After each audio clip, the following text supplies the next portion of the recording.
Hello，大家好，我是小白。今天要跟大家介绍的是 Python 的模组，英文是 module，Module。好，其实模组呢就是 Python 的一个档案哦。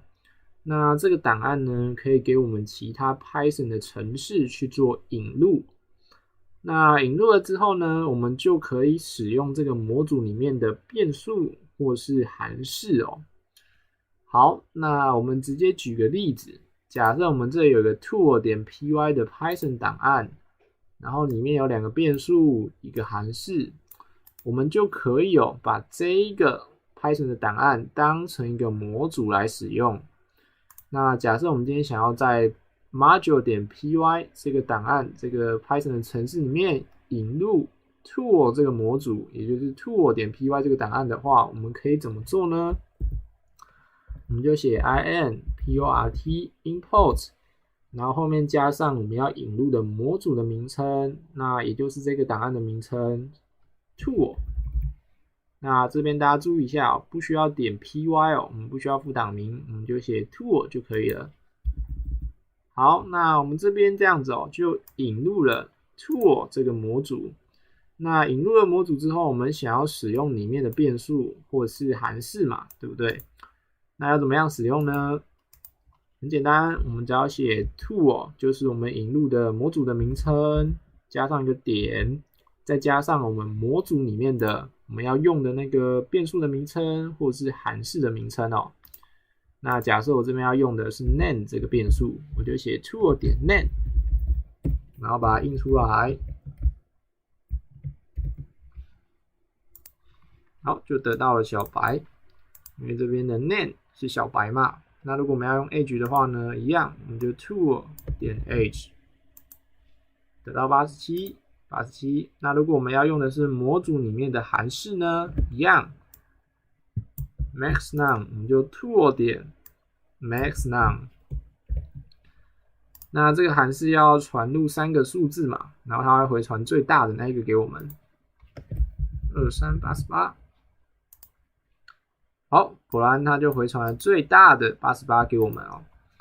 好，那这个呢，就是我们模组的引入，就是用 import 这个方法。那如果我们想要对模组里面的变数或是函式做使用的话呢，我们只要写模组的名称，加上一个点，再加上这个变数的名称跟模组跟这个函式的名称就可以了哦。好，那我们刚说到的这个刚提到的这个是自己写的模组嘛，我们自己写的。那其实呢 Python 它有很多内建的模组哦。好，那我们这边上网查了一下，我们查 Python module list， 然后呢这边有一个 documentation Python module index， 我们直接把它点进去。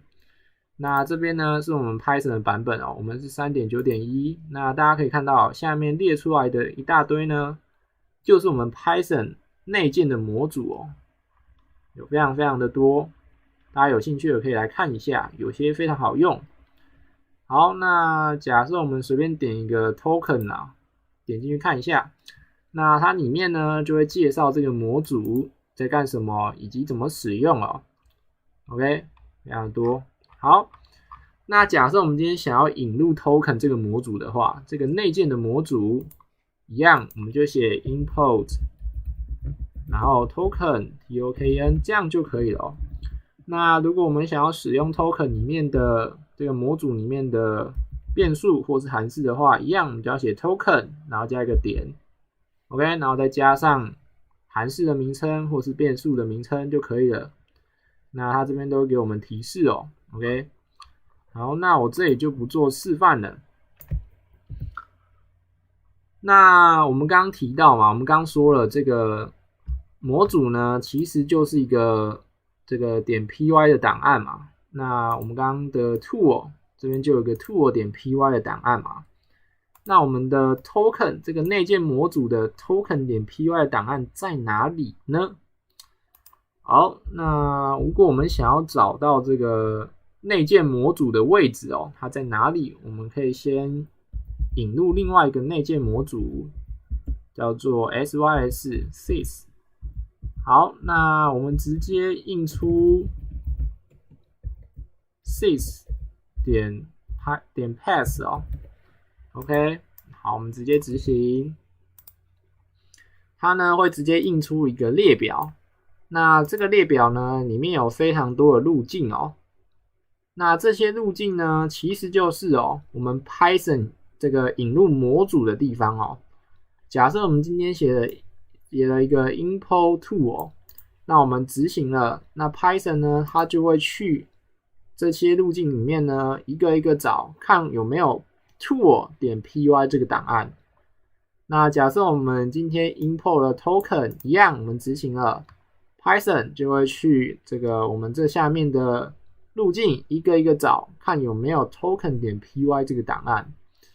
好，那大家注意一下这个路径，最后是点 .lib 的这个路径哦。这个路径呢，就是存放我们 Python 内建模组的地方哦。那因为每个人的电脑的路径都不太一样哦。那这边大家找一下，这个最后是 lib。结尾的这个路径。好，那我们打开它，就会看到这里面呢，就会存放了很多内建的模组，看到非常多 Python 的档案嘛，非常多漏等。好，那我们想要找到这个 token.py 嘛，我们找找看有没有 token.py， 就找到了，在这里嘛。那这个呢，就是我们这个 token 的模组的档案哦。好，那我们现在已经介绍了2种嘛。第一种呢是我们自己写的模组，第二种呢是内建的模组，这边漏等非常长的内建模组。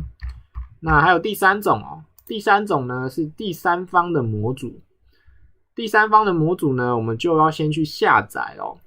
因为它并不是我们自己写的，也不是内建的，所以我们要用它之前呢，我们要先下载它。那要怎么样下载它呢？我们可以用这个 pip 这个套件管理工具。好，那大家也不用紧张哦，因为 pip 这个套件管理工具呢，在我们下载 Python 的时候，它就已经也帮我们下载好了哦。好，那假设我们今天想要下载一个第三方套件，叫做 NumPy 好了，那我们直接搜寻 NumPy NUMPY。好，那大家这边可以看到 ，NumPy 是一个 Python 语言的一个扩充程式库，就是模组的意思。好，那它是一个非常好用的模组哦，我们直接点进来。然后呢，直接点 install， 点安装，那它这边就会教你怎么样安装。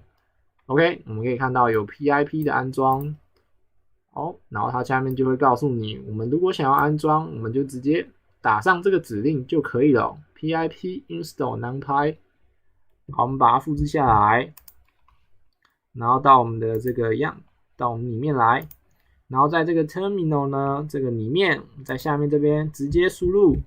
pip install NumPy， 然后呢直接执行，它就会开始帮我们安装这个第三方的模组咯，非常方便。好，等它一下。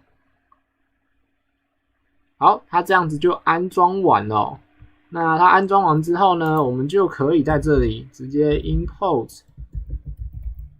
我们刚下载的是 NumPy 嘛 ，import NumPy。那一样，如果我们想要使用这个 NumPy 里面的函式或是变数的话呢，我们就 NumPy 点。好，那大家可以看到这边一样，它就会提示我们有非常多好用的函式可以使用哦。好，那再来呢，假设我们觉得 NUMPY 这样子的名字太长或是不好记的话，我们也可以把它改名哦。我们只要在后面加上 as， 然后再加上我们想要改的名字哦，假设叫 NP 好了，这样子我们就可以把 NumPy 改成 NP 了。那我们在下面如果想要使用这个模组的话呢，我们就直接写 NP 点就可以了，我们就不用写 NumPy 点了。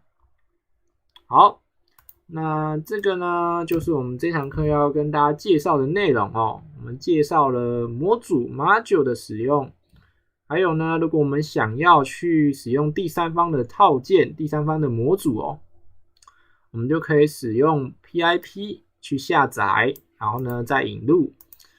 好，那我们下次见啦，拜拜。